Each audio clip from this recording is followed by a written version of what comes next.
The story of Tantalize begins with a man, a king, and a god, the mythological figure of Tantalus.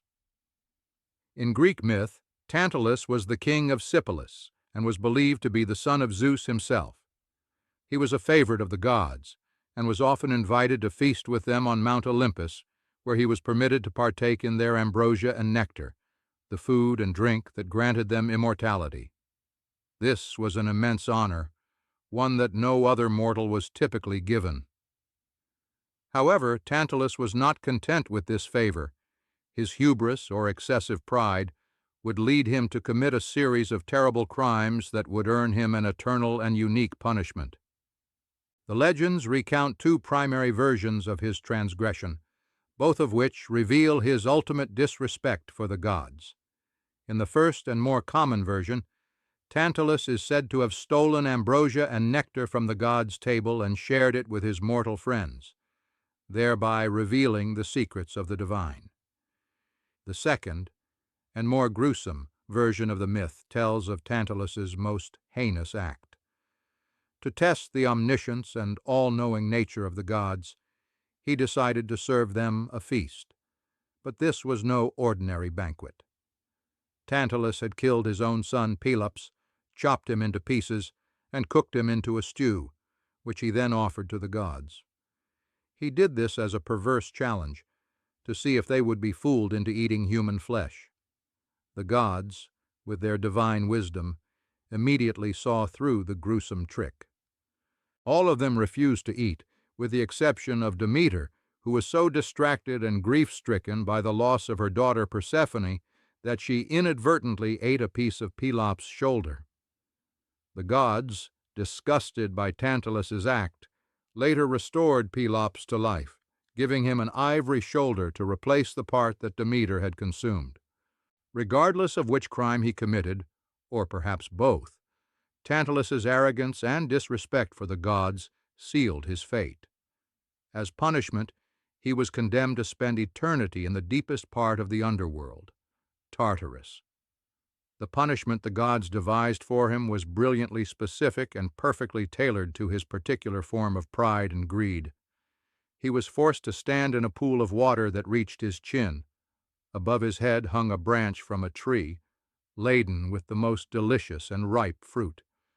The torment was twofold and cruelly ironic. Whenever Tantalus would try to bend down to drink the cool, clear water, it would recede, leaving him parched. And whenever he would reach up to pluck a piece of fruit to quench his hunger, the branch would be pulled just out of his grasp by a sudden gust of wind. To make matters worse, a menacing rock was suspended over his head, threatening to fall and crush him at any moment. This state of eternal and tormenting frustration, of having one's deepest desires perpetually just out of reach, this image was so powerful that the name Tantalus itself became a symbol of this torment. The story was well known in both Greek and Roman literature, and the concept it represented was easily understood by ancient audiences. It was this powerful imagery that eventually gave rise to our word. The English word tantalize first appeared in the late 16th century, derived directly from the name of the mythical king.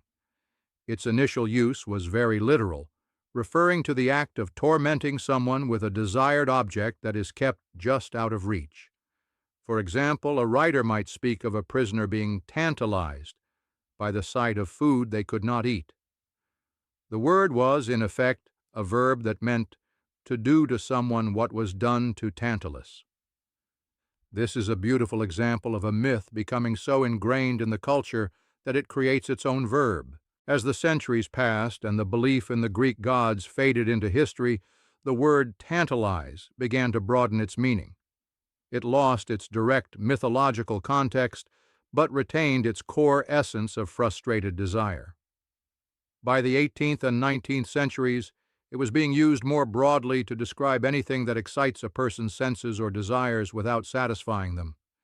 A tantalizing aroma from a bakery, a tantalizing glimpse of a beautiful landscape, or a tantalizing prospect of a promotion, All of these uses retain the core idea of being drawn in by something that is appealing but ultimately unobtainable, at least for the moment. So, the next time you use the word tantalize, remember its powerful origin. You are invoking the story of a mythological king, his hubris, and his eternal punishment in the depths of the underworld. The word tantalize is a perfect example of how ancient stories, no matter how fantastic, can become a fundamental part of our everyday vocabulary, allowing us to describe complex emotions and experiences with a single, powerful word. It's a testament to the enduring power of myth, and a reminder that our language is a living museum of human thought, carrying the ghosts of old tales in its very sound.